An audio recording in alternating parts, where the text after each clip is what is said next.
बोल news headquarter. अस्सलामुअलैकुम। Ball news headquarters में खुशामदीद। मैं हूं आपके साथ अनम जुल्फिकार। मैं हूं फराज अहमद और मैं हूं आमना खटाना। हेडलाइंस आप जान चुके हैं। आज बुलेटिन में बात हो पंजाब हुकूमत का बड़ा फैसला। परवेज इलाही को रिहाई मिलेगी। नैब तहकीकात तेज। नई पार्टी के लिए जोड़ तोड़। कमाऊ पोत किराए पर। और हैप्पी बर्थडे जूली। ये सब भी होगा, लेकिन बुलेटिन का आगाज इस अहम खबर के साथ कि आईजी पंजाब उस्मान अनवर ने पीटीआई रहनुमा यास्मीन राशिद और दीगर की रिहाई चैलेंज करने का ऐलान कर दिया। कहते हैं कि 9 मई के वाकयात सोचे समझे मंसूबे के तहत हुए। तोड़फोड़ करने वाले तहरीक इंसाफ की क़यादत से राब्ते में थे। हमारे पास फ़ोन कॉल्स की रिकॉर्डिंग्स मौजूद हैं। 8 मई को 9 मई के हवाले से 154 कॉल्स की गई। यास्मीन राशिद ने 41 कॉल्स की। सबका डाटा मौजूद है। व्हाट्सएप ग्रुप्स का डाटा भी मौजूद है। आईजी ने कहा कि किसी बेगुनाह को नहीं पकड़ा। जिन्ना हाउस में मौजूद 101 अफराद की शनाख्त हो चुकी। 18 गिरफ्तार हुए। व्हाट्सएप ग्रुप के 170 अफराद की शनाख्त कर चुके हैं। बोले 9 मई के हवाले से सोशल मीडिया पर बदतरीन प्रोपेगेंडा किया गया। पहले कहा गया 40 अफराद कत्ल हुए, फिर तादाद 25 बताई गई। असल में मजमूई तौर पर 4 शहादतें हुई। ये 4 अफराद भी एहतजाज करने वालों की गोलियों से मारे गए। सोशल मीडिया के सबूत भी अदालतों में पेश करेंगे। बोले सोशल मीडिया पर झूठ फैलाया गया कि इमरान रियाज को तशद्दुद करके कत्ल कर दिया गया। ये एक नी जर्क स्पॉन्टेनियस रिस्पॉन्स नहीं था। It was not a spontaneous response और a knee jerk reaction of certain individuals who got angry because the red line so called which was self proclaimed self red line was crossed. तमाम calls की top leader के साथ एक एक call का हमारे पास हिसाब है। एक एक कॉल का हमारे पास नंबर मौजूद है कॉलर का। 154 कॉन्टैक्ट्स हैं जो कि सेम है 8 मार्च को और सेम है 9 मई को। यास्मीन राशिद 41 कॉल्स, और ये कॉल्स जीएसएम की कॉल्स हैं। ये सोशल मीडिया के जरिए इसको इस्तेमाल किया गया और स्टेट इंस्टीट्यूशन के खिलाफ एक लंबे प्रोसेस के जरिए हेट मॉन्गरिंग भी की गई। जो जिन्ना हाउस के अंदर मौजूद थे 101 आइडेंटिफाइड है, 18 गिरफ्तार हैं। एक्यूज जो आइडेंटिफाई किए इनके व्हाट्सएप ग्रुप से 170 बंदे हमने उसमें आइडेंटिफाई कर लिए हैं। 11 गिरफ्तारी डल चुकी है, अदालतों में जा चुके हैं। ये रिकॉर्ड इंशाअल्लाह ताला एंड टू एंड एनक्रिप्शन के साथ हम पेश करेंगे। ये तमाम सोशल मीडिया से जो एक माहौल बनाया गया पिछले कुछ महीनों में, पहले बताया गया कि हमने 40 बंदे मार दिए, फिर पता चला हो नहीं 25 बंदे मार दिए। 4 बंदे जो इन्हीं की फायरिंग से, या वो बच्चा गरीब जिसको इन्होंने हमारी फायर ब्रिगेड नहीं जाने दी और हमारी एएसपी को इन्होंने हमारी पुलिस को धक्के देके निकाला, जो धुएं में बेचारा फंस के शहीद हो गया। The cause and all other data on the WhatsApp group is going to be shown to you later with the proofs of which are going to be shown to the courts as well. आगे देखिए, 190 million pounds NCA तहकीकात तेज। और नई सियासी party का नाम क्या? चौधरी परवेज इलाही के खिलाफ नाजायज भर्तियों का केस है। एंटी करप्शन ने चौधरी परवेज इलाही के जिस्मानी रिमांड की इस्तदा कर दी। अदालत ने एंटी करप्शन की जानिब से जिस्मानी रिमांड की इस्तदा पर फैसला महफूज कर लिया। तो आपको बताएं कि चौधरी परवेज इलाही के खिलाफ नाजायज़ भर्तियों का केस है। एंटी करप्शन ने चौधरी परवेज इलाही के जिस्मानी रिमांड की इस्तदा की है, जिस पर अदालत ने फैसला महफूज कर लिया है। इससे पहले वो 2 दफ़ा रिहा हुए, लेकिन उनको तीसरी गिरफ्तारी अमल में लाई गई और इस हवाले से एंटी करप्शन ने अब जिस्मानी रिमांड की इस्तदा कर दी है। पंजाब हुकूमत और एंटी करप्शन एस्टैब्लिशमेंट ने मातहत अदालत के जज गुलाम मुर्तज़ा विर्क का अदम एतमाद कार्रवाई ना सुनने की इस्तदा कर दी। फाजिल जज ने इल्ज़ामात मुस्तरद कर दिए। कहा अगर आपकी फेवर की बात करो तो ठीक है, ना करो तो मैं गलत। मैं वही जज हूँ जिसने मोहम्मद खान भट्टी समेत पीटीआई के कई कारकुनान का रिमांड दिया। लाहौर में मातहत अदालत के जज गुलाम मुर्तजा विर्क ने पंजाब हुकूमत और एंटी करप्शन एस्टेब्लिशमेंट के इल्जामात को मुस्तरद कर दिया। साबिक वज़ीर आला चौधरी परवेज इलाही की ड्यूटी मजिस्ट्रेट की अदालत में पेशी के दौरान रिमार्क्स में कहा, अगर आपकी फेवर की बात करूं तो ठीक है, ना करूं तो मैं गलत। अगर गलत फैसला किया है तो आप जाकर चैलेंज करें। मैं वही जज हूं जिसने मोहम्मद खान भट्टी का रिमांड दिया, PTI के कई कारकुनों का रिमांड दिया। मुझे कौन कौन आकर क्या कहता है, कोई ऐसी बात नहीं करना चाहता। मेरा मनसब मुझे इजाजत नहीं देता। इससे कबल फाजिल जज ने कार्रवाई का आगाज किया तो एंटी करप्शन एस्टेब्लिशमेंट ने ड्यूटी मजिस्ट्रेट पर अदम एतमाद कर दिया। डायरेक्टर लीगल जाम सलाहुद्दीन की अदालत में दलाइल में कहा कि जज साहब आपका ताल्लुक PTI से है, आप अपने फेसबुक पेज पर PTI के बयानियों को परवान चढ़ाते रहे हैं। वाज़ेह रहे गुज़िश्ता रोज वजीर इत्तलात आमिर मीर ने भी फाजिल जज पर अदम एतमाद का इजहार करते हुए इल्जाम आयद किया था कि जुडिशल मजिस्ट्रेट की सियासी वाबस्तगियाँ वाज़ेह हैं। परवेज इलाही कहते हैं कि उन पर जो मर्जी केसेस बना लें कोई फर्क नहीं पड़ेगा, वो सीसा पिलाई दीवार की तरह खड़े हैं। अदालत के बाहर मीडिया से बातचीत में कहा कि फौज हमारे मुल्क की है, हम फौज के खिलाफ नहीं हक में हैं। मर्जी केसेस बना लें, 1000 केस बना लें, 700-800 केस बना लें, कोई फ़र्क नहीं पड़ेगा। मेरा मैसेज है तमाम PTI के वर्कर्स को, हमने एक सीसा पिलाई हुई दीवार के तौर पर खड़ा होकर और इनका मुकाबला करना है। भाई हम फौज के ख़िलाफ़ नहीं हैं, हम फौज के हक़ में हैं और हमारा कोई लेना देना नहीं है जिससे फौज हमारी डैमेज हो।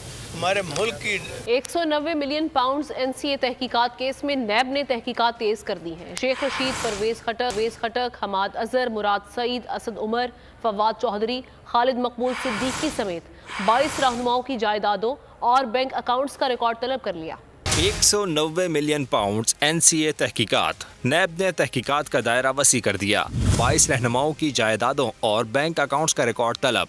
नैब ने तमाम सूबों के सेक्रेटरी एक्साइज से रहनुमाओं की गाड़ियों, घर, जमीनों के रिकॉर्ड्स के लिए मरासले जारी कर दिए। नैब ने शेख रशीद अहमद, परवेज खटक, उमर अयूब, हमाद अजहर, मुराद सईद, असद उमर और फवाद चौधरी के नाम असासों का रिकॉर्ड मांगा है। नैब की जानिब से आसम सवाती, अली जैदी, फैसल बाबरा, अली अमीन गंडापुर, शफकत महमूद, गुलाम सरवर और श्री मजारी के नाम जायदादों का रिकॉर्ड भी तलब किया गया है।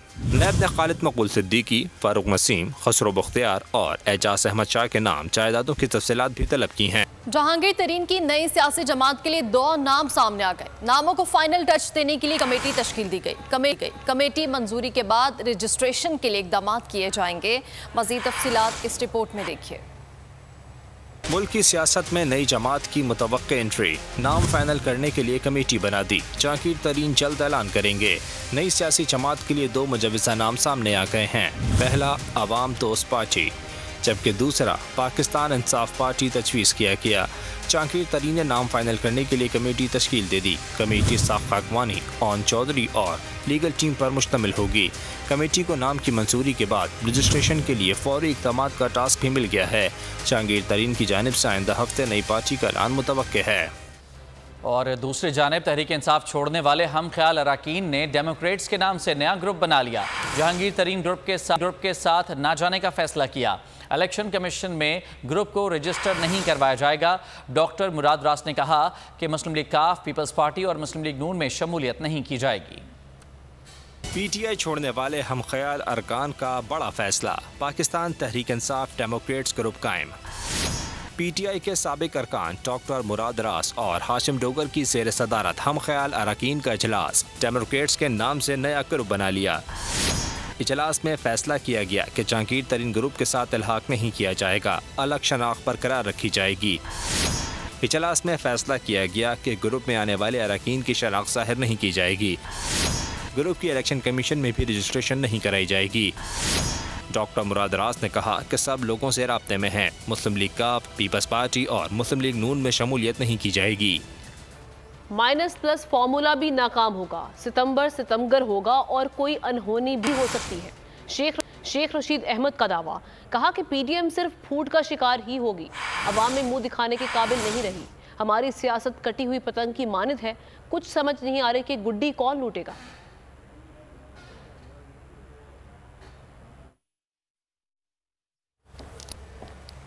आर्टिकल 184(3) में तरमीम आइन के ही जरिए हो सकती है। मारूफ कानूनदान लतीफ़ खोसा ने बोल न्यूज़ के प्रोग्राम कोर्ट राउंड अप में बता दिया।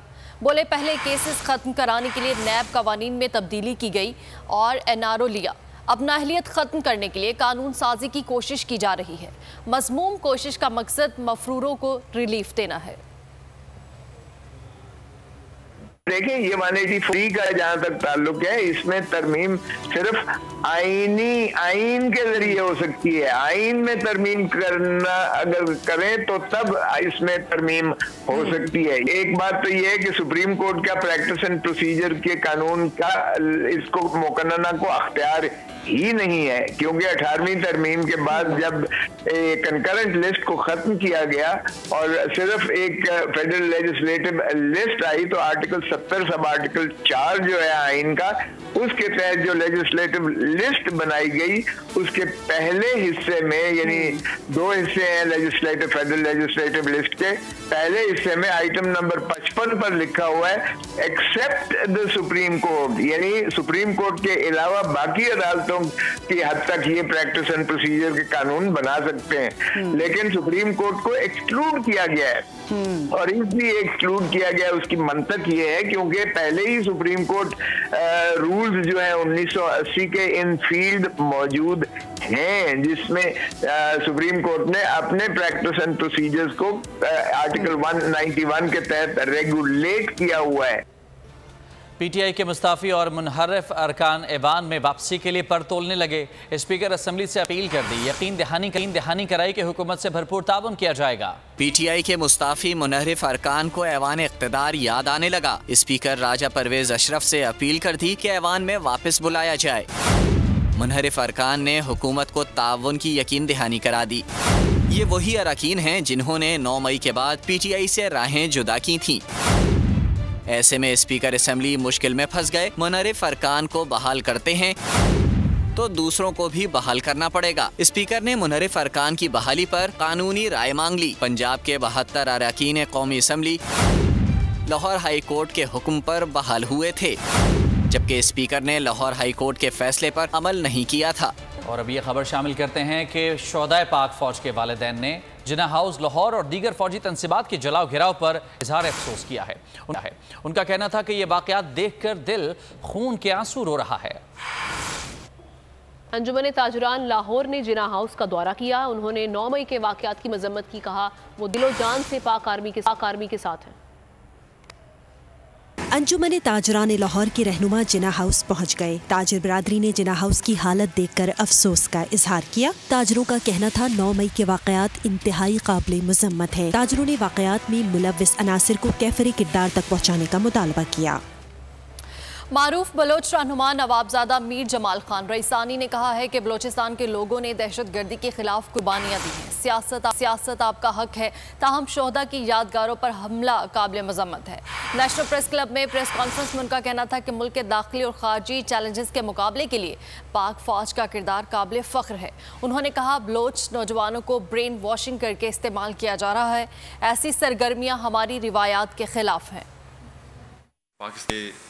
बलूचिस्तान के लोगों का, बलूचिस्तान के रहने वालों का बड़ी कुर्बानियाँ हैं। सियासत आपका हक है और हम चाहते हैं कि पाकिस्तान में जमहूरियत आगे बढ़े। शहीदों की यादगारें हैं, उनके ऊपर अगर आप अटैक करते हैं, ये मैं समझता हूँ कि काबिल मजम्मत भी है और ये हम नहीं होने देंगे। पाकिस्तान की चैलेंजेस इंटरनली भी हैं, अंदरूनी भी हैं, एक्सटर्नली भी हैं, लेकिन इन चैलेंजेस में मैं समझता हूँ कि जो असल किरदार हमारे पाक फ़ौज ने किरदार अदा किया है, ये काबिल तारीफ़ भी है। इन चंद दिनों बलोच नौजवान को वरगलाया जा रहा है, ब्रेन वॉश किया जा रहा है। दुश्मन को एक मौका मिला है 9 मई के वाक़यात के ज़रिए। पाकिस्तान तहरीक इंसाफ से अलहदगी इख्तियार करने वालों का तांता बंधा हुआ है। मजीद 2 साबिक अरकान असम्बली ने अपने रास्ते जुदा कर लिए। फैसलाबाद से साबिक रुकन सूबाई असम्बली रजा नसरुल्लाह घुमन ने कहा कि 9 मई के वाक़यात काबिल मजम्मत हैं। कुछ अरसे के लिए सियासत से किनारा कशी इख्तियार कर रहा हूँ। साबिक रुकन असम्बली आयशा इकबाल ने कहा कि ऐसी सियासत मुझे पसंद नहीं जिसमें हमारे अपने लोग आपस में लड़ें। 9 मई का जो था वो मेरा ख्याल है कि पाकिस्तान की तारीख में एक दिलखराश वाक़या था और सबके दिल इस तरह हैं जैसे कि बुझ चुके हैं। इसकी मैं पुरज़ोर मज़म्मत भी करता हूँ। 21 साल मैंने पॉलिटिक्स की है। मैं आज ऐलान करता हूँ कि मैं चाहता हूँ कि मैं बाकी की ज़िंदगी अपनी फैमिली को भी कुछ टाइम दूँ। जबकि साद रफ़ीक ये कह रहे हैं कि कोई एयरपोर्ट नहीं बेच रहे। ट्विटर पर लिखा कि आउटसोर्स करने का मतलब निजकारी नहीं। आउटसोर्सिंग के तहत 3 एयरपोर्ट्स का ऑपरेशन बैनुल-अक़वामी ऑपरेटर्स के सुपुर्द किया जाएगा। ये तरीक़ाकार पूरी दुनिया में राइज है। वाज़े किया कि एयरपोर्ट आउटसोर्स करने से सिविल एविएशन अथॉरिटी का एक भी मुलाजिम बेरोज़गार नहीं होगा। सबको तनख्वाह और मरात मिलेंगी। मीडिया से बातचीत में मजीद कहा कि रूजवेल्ट होटल 1 साल के लिए 100% लीज़ पर दे दिया गया। 3 साल होटल हमने उसका 1025 कमरा यानी 100% वो लीज पे दे दिया है, जो आप उसे सिटी गवर्नमेंट कह सकते हैं या सिटी एडमिनिस्ट्रेशन न्यूयॉर्क को, गवर्नमेंट को, लोकल गवर्नमेंट को। 3 साल का मुआहदा है जिसमें से 1.5 साल का गारंटेड बिजनेस है। $220 मिलियन पाकिस्तान में आएगा और हमने 18 दिन में 600 कमरे हैंडओवर भी कर दिए हैं और अगले 30 दिन में पूरे कमरे 100% हम न्यूयॉर्क की सिटी एडमिनिस्ट्रेशन को दे देंगे। यहाँ वो इमिग्रेंट्स को रखेंगे। फायदा इसका ये होगा, जब ये अपनी पीक पे था, चल रहा था जोबन पे, तो ये जो अर्न करता था वो यही 6, साढ़े 6, $7 मिलियन थे और 3 साल बाद जब हम सारे वाजबात अदा कर देंगे इस कमाई में से, तो हमारी ये इनकम भी मेंटेन होगी साथ साथ और हुकूमत पाकिस्तान को अपने साथ पल्ले से अब कुछ नहीं डालना पड़ेगा। आउटसोर्सिंग पे आपको अच्छे से पता है कि 3 एयरपोर्ट हैं जो फेडरल गवर्नमेंट ने डिसीजन किया कि इनकी आउटसोर्सिंग होगी। लाहौर, कराची, इस्लामाबाद। सबसे पहले इस्लामाबाद। आउटसोर्सिंग का मतलब निजकारी नहीं है। ये एक सर्टेन टाइम पीरियड के लिए जो भी तय होगा, इन एयरपोर्ट्स का ऑपरेशन इंटरनेशनल ऑपरेटर्स के सुपुर्द किया जाएगा, जो पूरी दुनिया की प्रैक्टिस है। और जब वो ड्यूरेशन या टाइम पीरियड खत्म होगा, एयरपोर्ट बमा वैल्यू एडिशन जो उन्होंने की होगी वापस पाकिस्तान को मिलेगा। प्रॉपर्टी हमारी ही रहेगी, किसी और की प्रॉपर्टी एक दिन के लिए भी नहीं होगी। और अभी अहम खबर आपको दें कि सुप्रीम कोर्ट का सालाना तातीलात कबल आखिरी हफ्ता अहमियत इख्तियार कर चुका है। अहम मुकदमात के बायस ये अहमियत इख्तियार कर चुका है। अदालत उज़्मा के 14 जजेस 5 रेगुलर और 3 खुसूसी बेंचेस का हिस्सा होंगे। पीर से जुमे तक 5 दिन में 400 से ज़ायद मुकदमात की समात होगी। अहम सियासी मुकदमात की समातें भी होंगी। इसी हवाले से मजीद बात करेंगे। बोल न्यूज़ के नुमाइंदे जुल्करनैन इकबाल हमारे साथ मौजूद हैं। जुल्करनैन, बताइएगा मजीद क्या अहम केस? देखिए फराज, 14 जजेस हैं, 5 रेगुलर और 3 जो है वो स्पेशल बेंचेस हैं, जिनमें 14 मई को इंतखाबात कराने के फैसले के खिलाफ जो इलेक्शन कमीशन की नजरसानी दरखास्त है वो न सिर्फ समाज के लिए मुकर्रर हुई है इस हफ्ते में, बल्कि जो अदालती इस्लाहात बिल है, supreme court practice and procedure bill, उस पर 8 रुकनी जो बेंच है वो अपनी समात का दोबारा से आगाज करेगा, जिसपे सुप्रीम कोर्ट पहले हुक्म इम्तना दे चुका है। इसके साथ ही साथ के इलेक्ट्रिक की निजकारी हो या फिर बच्चों की जो इंसानी स्मगलिंग है, उस समेत दीगर जो अहम मुकदमात हैं, तकरीबन 400 से ज़ायद जिनकी तादाद बनती है, जिनमें कर्ज माफी के मुकदमात भी शामिल हैं और बैरून मुल्क जिन पाकिस्तानियों के असासे हैं उनके ऊपर जो गुज़िश्ता बजट में टैक्स आयद किया गया था, 188 दरखास्तें तकरीबन उनकी हैं जो आइंदा हफ्ते में समात के लिए मुकर्रर हुई हैं। तो 12 जून से अदालत की जो सालाना तातीलात हैं गर्मियों के 3 माह की, वो शुरू हो रही हैं। उससे पहले ये आखिरी हफ्ता है जो शुक्रिया आपका जुल्करनैन। मुल्क में एलपीजी की कीमत में कमी का फायदा आवाम को नहीं पहुंच सका। एलपीजी की ब्लैक मार्केटिंग जारी है। कीमत 250 रुपये किलो तक पहुंचा दी गई। ओगरा ने ब्लैक मार्केटिंग करने वालों के लाइसेंस मंसूख करने और 10 लाख रुपए जुर्माने का फैसला कर लिया। मुल्क में अवाम जखीरा अंदोजों के रहमो करम पर एलपीजी की ब्लैक मार्केटिंग उरूज पर ओगरा ने ब्लैक मार्केटिंग करने वालों के खिलाफ बड़ा फैसला कर लिया। लाइसेंस मंसूख करने और 10 लाख रुपए जुर्माने का ऐलान। एलपीजी की कीमत 197 रुपए मुकर्रर है, मगर अवाम को ये मनमाने निर्ख 250 रुपए पर फरोख्त की जा रही है। लाहौर और सक्खर में अवाम का कहना है कि मौजूदा दौर में महंगाई ने इनकी जेबें खाली कर दी हैं। दुकानदारों की जानिब से एलपीजी की कीमत में कमी न करना जुल्म है। इस टाइम कंपनी हमें यहाँ पे पहुँच दे रही है 200 रुपये 42 रुपये। Parco Pearl gas company, Sindh gas company, Noor gas company 242 रुपये पर केजी हमें दे रहे हैं। 1 किलो लिया गरीब आदमी क्या करेगा? 1 किलो गैस ही भरवाएगा ना। 250 रुपये किलो लिए इन्होंने पर केजी। 197 सरकारी रेट है, कहाँ जाएं? दूसरी तरफ FIA ने जायद नेक पर एलपीजी फरोख्त करने वालों के खिलाफ छापामार टीमें भी तश्कील दे दी हैं।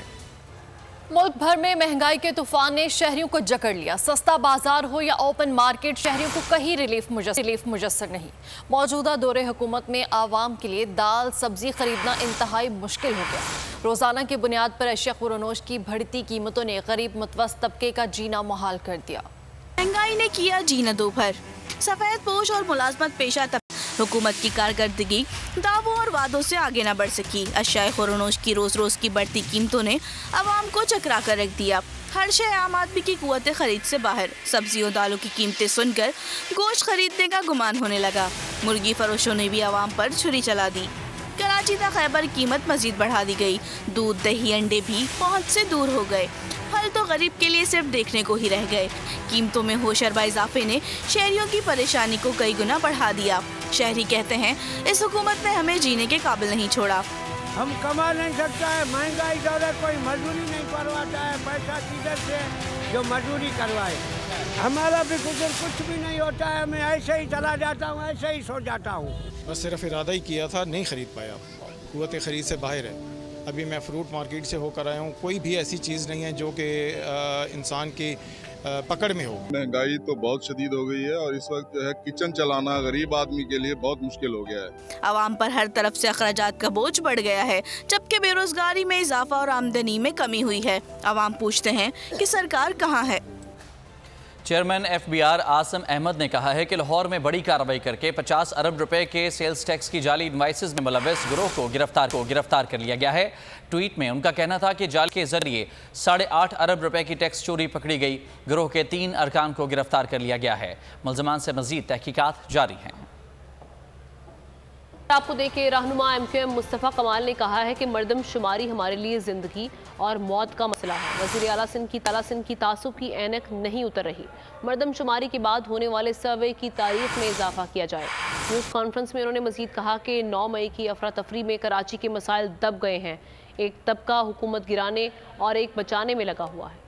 हमारे यहाँ जो प्रोविंशियल गवर्नमेंट है वो इतनी मुतासिब है, उनका तासुब का ऐनक उतर के नहीं दे रहा। खास तौर पर वजीर आला सिंध, हम इससे सरफे नजर नहीं कर सकते। ये हमारे लिए जिंदगी और मौत का, मेरी नस्लों की जिंदगी और मौत का मसला है। सर्वे करने का, पोस्ट इन्यूमरेशन सर्वे का जो टाइम था, ऑडिट का टाइम था, ये अफरा तफरी रही है पिछले दिनों 9 मई के बाद, तो उसमें तो ये सारी डेट्स आकर गुजर गई। एक तबका हुकूमत गिराने में लगा हुआ, एक तबका हुकूमत बचाने में लगा हुआ। फैसलाबाद में ऑनलाइन मोबाइल खरीदने के लिए आने वाला डाकू निकला। बहादुर खातून ने डकैती नाकाम बना दी। सक्खर में सिंध पंजाब के बॉर्डर पर डाकुओं का मुग़वियों पर तशद्दुद, 2 मुग़वी कत्ल। मकतूल मुग़वियों ने एक डाकू भी हलाक कर दिया। डाकू ने 4 मुग़वियों की वीडियो वायरल कर दी। फैसलाबाद में डकैती की अनोखी वारदात नाकाम। ऑनलाइन मोबाइल खरीदने के लिए आने वाला डाकू निकला। बटाला कॉलोनी में बहादुर खातून ने डकैती नाकाम बना दी। फैसलाबाद में डकैती की अनोखी वारदात नाकाम। ऑनलाइन मोबाइल खरीदने के लिए आने वाला डाकू निकला। बटाला कॉलोनी में बहादुर खातून ने डकैती नाकाम बना दी। खातून ने डकैत को दबोच लिया, डाकू बचकर फरार हो गया। सिंध पुलिस के लिए चैलेंज, सक्खर के डाकू कातिल बन गए। सिंध पंजाब बॉर्डर पर कच्चे में 2 मग़वी कत्ल। एक की शिनाख्त मोहम्मद यासीन के नाम से हुई। मग़वियों में फैसलाबाद का मोहम्मद रिजवान, खानेवाल कबीर वाला का साजिद अब्बास रिन शामिल है। वायरल वीडियो में शेखुपुरा का वारिस अली मौजूद है। डाकुओं की दीदा दिलेरी, 4 मग़वियों की वीडियो वायरल कर दी। जिला कबीर वाला खानेवाल जगह पता मेरे मुल्तान दे नाल पर उसलार वैन डोक बलोचां ले। मेरा नाम वारिस अली, जिला शेखुपुरा मंडी टाबा, बाप का नाम मोहम्मद यूसुफ। एक मग़वी लहू लहान है। जांबहक मग़वियों ने एक डाकू नौथोशर को हलाक कर दिया। पुलिस ताहाल मग़वियों की लाशें ना उठा सकी। ईद कुर्बान की आमद के साथ ही मवेशी मंडियों में भाव ताव का आगाज हो गया। कराची की मंडी में तगड़े और खूबसूरत जानवर तवज्जो का मरकज बन गए, मगर मंडियों में रेट्स हैं कि आसमान छू रहे हैं। खरीदार महंगाई से परेशान है, वहीं व्यापारियों के अपने दुखड़े हैं। बड़ी ईद पर बड़े मेहमानों की आमद। मुल्क के मुख्तलिफ शहरों में मवेशी मंडियां सज गईं। कराची की मंडी में तगड़े और खूबसूरत जानवर तवज्जो का मरकज। 70,000 से जायद जानवर पहुंच चुके। भावताव और मोल तोल कीमतों पर तकरार जारी है। गुन्नी गाय सबसे मुख्तलिफ, जिसकी कीमत 2 लाख रुपए। जबकि सबसे महंगा 50 लाख का जानवर भी मंडी की जीनत बढ़ा रहा है। आपको एक गैनी गाय दिखाएं जिसकी कीमत यहाँ पर जो है वो 2 लाख रुपए इन्होंने रखी है। इस गैनी गाय की कीमत, गिन्नी जो गाय हैं, इसकी कीमत जो है वो 2 लाख रखी गई है। पेशावर में कीमतें सुनकर शहरियों के पसीने छूट गए। मंडी का रेट इस वक्त बहुत हाई जा रहा है पिछले साल की बनिस्बत। पिछले साल हमने जो जानवर लिया था 1,80,000 में, 2 लाख में, इस साल वो 3 साढ़े 3 पर पहुंच गया है। रहीम यार खान में महंगाई के बाइस मंडी ठंडी पड़ गई। व्यापारियों का कहना है रेट सही नहीं मिल रहे। लोकल इधर से लेकर आया, कराची का कोई व्यापारी नहीं मिल रहा। इतनी महंगाई है, डीजल इतना महंगा हो गया, पेट्रोल इतना महंगा है, कोई आ नहीं रहा व्यापारी। एक तरफ जहां मवेशी मंडियों में जानवरों की कीमतें होश उड़ा रही हैं, वहीं मुतवस्सित तबके की तरजीह इस बार इज्तिमाई कुर्बानी है। दीगर खबरों में आपको बताएं कि पाकिस्तान और इराक में दिफाई ताल्लुकात में बड़ी पेशरफ्त हुई है। पाकिस्तान इराक को मजीद 31 सुपर मुशाक तरबियती तैयारों की फराहमी का 2 तरफा मुआहिदा $36.7 मिलियन का है। पाकिस्तान ने मुआहिदे के तहत 36 सुपर मुशाक तैयारे फराहम करने हैं। गुज़श्ता माह 5 तैयारों पर मुश्तमिल पहला बैच इराक के सुपुर्द किया था। पाकिस्तान सऊदी अरब, ओमान, ईरान, जनूबी अफ्रीका, नाइजीरिया और कतर को सुपर मुशाक तैयारा फराहम कर चुका है। ऑस्ट्रेलिया के शहर सिडनी में खालिस्तान की आज़ादी के लिए रेफरेंडम जारी है। रेफरेंडम में 31,000 से ज़ायद सिख हिस्सा ले रहे हैं। डालने के लिए आए सिख मुसलसल खालिस्तान के क़याम के लिए पुरजोश नारे बुलंद करते रहे। ये ऑस्ट्रेलिया में खालिस्तान के क़याम के लिए तीसरा मरहला था। इससे मेलबर्न और ब्रिस्बेन में रेफरेंडम का इनेकाद हो चुका है। बदलने जा रहा है पीसीबी और प्लेयर्स का मुआहिदा। कुछ खिलाड़ी सेंट्रल कॉन्ट्रैक्ट से फारिग कर दिए जाएंगे, जबकि उभरते हुए क्रिकेटर्स से मुआहिदा किया जाएगा। हतमी फैसला बाबर आजम की आमद के बाद होगा। पहले जैसा नहीं रहेगा पीसीबी का कॉन्ट्रैक्ट। मुआहिदे में बड़ी तब्दीलियों का इम्कान ज़ाहिर किया जा रहा है। सराय के मुताबिक नसीम शाह और हारिस रऊफ सेंट्रल कॉन्ट्रैक्ट में तरक्की पाएंगे। रिटायर होने के सबब अजहर अली का मुआहिदा जारी रहना मुमकिन नहीं। टीम से ड्रॉप फवाद आलम, यासर शाह, नुमान अली और खुशदिल शाह के लिए भी खैर खबर नहीं। इन क्रिकेटर्स का कॉन्ट्रैक्ट बरकरार रखना मुश्किल दिखाई देता है। कप्तान बाबर आजम की अमरीका से वतन वापसी पर हतमी मुशावरत होगी। इफ्तिखार अहमद, साइम अयूब, एहसानुल्लाह को कॉन्ट्रैक्ट दिए जाएंगे। उसामा मीर और जमान खान को भी कॉन्ट्रैक्ट मिलेंगे। कौमी क्रिकेटर्स के सेंट्रल कॉन्ट्रैक्ट 30 जून को खत्म हो रहे हैं। रेड बॉल और वाइट बॉल कैटेगरीज को जारी रखने पर मुशावरत जारी है। हतमी फैसला बाबर आजम की मुशावरत के बाद होगा, जो इन दिनों अमरीका गए हुए हैं। लाहौर में एशियन हॉकी चैंपियंस ट्रॉफी के लिए पाकिस्तान हॉकी टीम का तरबियती सेशन 9 जून को शुरू होगा। 3 अगस्त से भारत के शहर चेन्नई में तैयारी और दीगर मामलात के हवाले से कल फैसला किया जाएगा। पाकिस्तान हॉकी फेडरेशन ने NOC के लिए पाकिस्तान स्पोर्ट्स बोर्ड को खत लिख दिया है। भारत में इवेंट में शिरकत के लिए हुकूमती इजाजत दरकार है। कौमी टीम का ट्रेनिंग कैंप लाहौर में लगाया जाएगा।